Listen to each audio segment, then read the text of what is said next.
Hi friends, welcome to your YouTube channel Anjani commerce classes. मैं हूं आपका दोस्त संजय गुप्ता। आज के इस वीडियो में मैं आपके लिए बहुत ही अच्छा और इंटरेस्टिंग टॉपिक लेकर आया हूं, जो कि है रिज़र्व कैपिटल और कैपिटल रिज़र्व। साथ ही इस टॉपिक में हम डिस्कस करेंगे कि उन दोनों के बीच में क्या डिफरेंसेस हैं, यानी रिज़र्व कैपिटल और कैपिटल रिज़र्व के बीच में क्या डिफरेंसेस हैं वो मैं आपको बताऊँगा। आइए देखते हैं।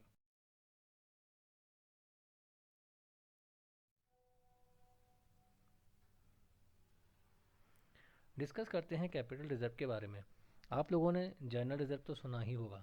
जनरल रिज़र्व का मतलब होता है किसी अनएक्सपेक्टेड रिस्क या लॉस को कवर अप करने के लिए प्रॉफिट की अमाउंट में से कुछ अमाउंट रिज़र्व में ट्रांसफ़र कर दी जाती है, ताकि अनसर्टेनिटीज़ होने पर उस लॉस या अनसर्टेनिटी को हम रिज़र्व के अमाउंट से एडजस्ट कर सकें।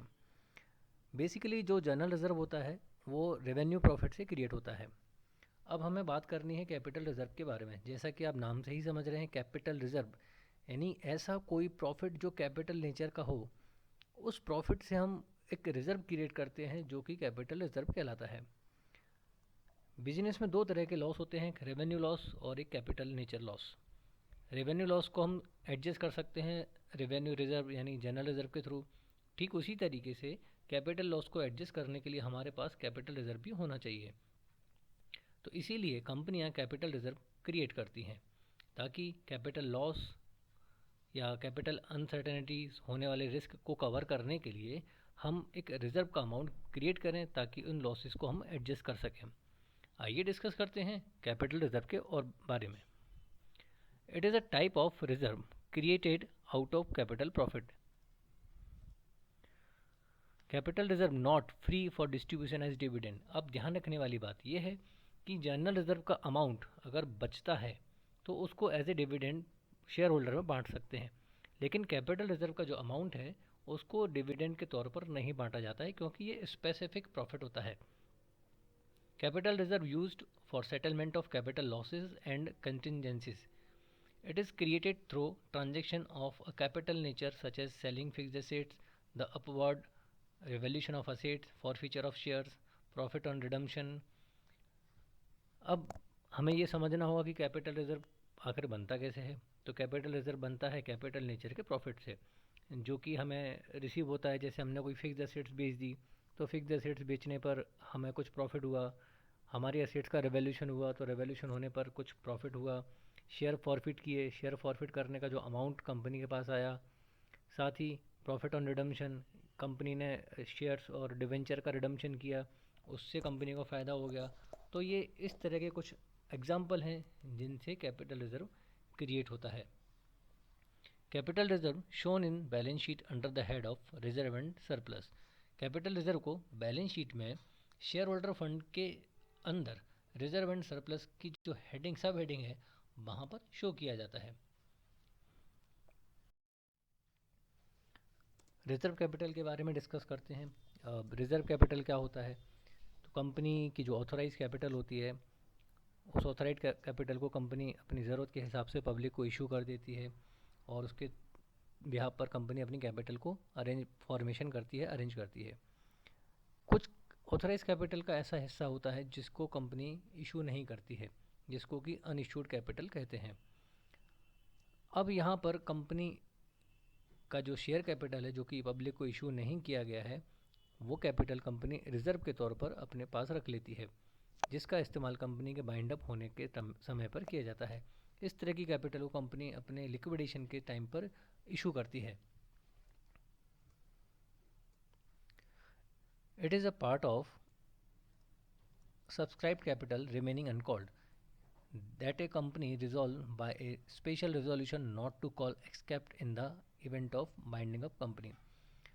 रिजर्व कैपिटल सब्सक्राइब कैपिटल का वो हिस्सा है जो कि अनकॉल्ड है। कंपनी इसको एक स्पेशल रेजोल्यूशन के थ्रू क्रिएट करती है, और इसमें यह होता है कि कंपनी इस कैपिटल को कॉल नहीं करेगी, जब सिर्फ बाइंड अप के समय ही कॉल करेगी। यानी इस तरह की कैपिटल को कंपनी बाइंड अप के अलावा और कभी कॉल नहीं कर सकती है। It is a part of subscribed uncalled capital.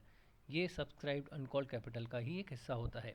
According to section 65, if an unlimited liabilities company having share capital convert itself to a liability company, it must have share reserve capital.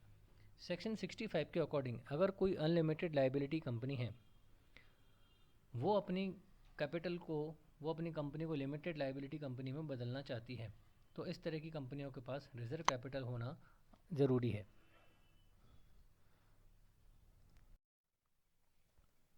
आइए discuss करते हैं differences capital reserve और reserve capital में क्या है। सबसे पहले discuss करते हैं meaning. Capital reserve it is a type of reserve created out of capital profit. ये कैपिटल प्रॉफिट के होने पर ही तैयार किया जाता है। Reserve capital it is a part of uncalled capital which can not be called up accept in the event of binding up. Company की uncalled capital वो होती है जो कंपनी के बाइंड अप के समय ही मांगी जाएगी, इसके पहले नहीं मांगी जाएगी। तो इस तरह की कैपिटल को रिजर्व कैपिटल कहते हैं। Creation it is a part of capital profit. ये कैपिटल प्रॉफिट से क्रिएट होता है और ये अनकॉल्ड अप कैपिटल से क्रिएट होता है। स्पेशल रेजोल्यूशन कैपिटल रिजर्व के लिए कंपनी को कोई स्पेशल रेजोल्यूशन पास करने की ज़रूरत नहीं होती है और रिजर्व कैपिटल के लिए कंपनी को स्पेशल रेजोल्यूशन पास कराना होता है। Time of use capital reserve को हम कैपिटल लॉस के रिटर्न ऑफ के लिए इस्तेमाल कर सकते हैं, यानी जब भी कैपिटल लॉस होगा उसको हम कैपिटल रिजर्व के अमाउंट से एडजस्ट कर सकते हैं। रिजर्व कैपिटल को सिर्फ वाइंड अप के समय ही इस्तेमाल किया जा सकता है। Writing of capital losses capital reserve का इस्तेमाल कैपिटल लॉसेस को राइट ऑफ करने के लिए किया जाता है, लेकिन रिजर्व कैपिटल का इस्तेमाल कैपिटल लॉस को राइट ऑफ करने के लिए नहीं किया जा सकता है।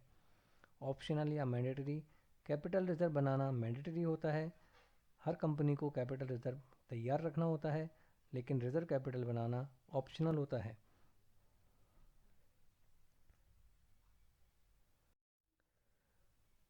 इस वीडियो में मैंने आपसे डिस्कस किया कैपिटल रिजर्व क्या होता है और रिजर्व कैपिटल क्या होती है, उसकी मीनिंग को मैंने आपको बताया। साथ ही में मैंने उन दोनों के बीच में क्या डिफरेंसेस होते हैं वो भी मैंने आपसे डिस्कस किया। उम्मीद करता हूँ आपको ये वीडियो पसंद आया होगा। अगर आपको वीडियो पसंद आया हो तो प्लीज़ मेरे वीडियो को लाइक करिए, चैनल को सब्सक्राइब करना मत भूलिएगा। आप अपना ध्यान रखिएगा। इसी के साथ नमस्कार।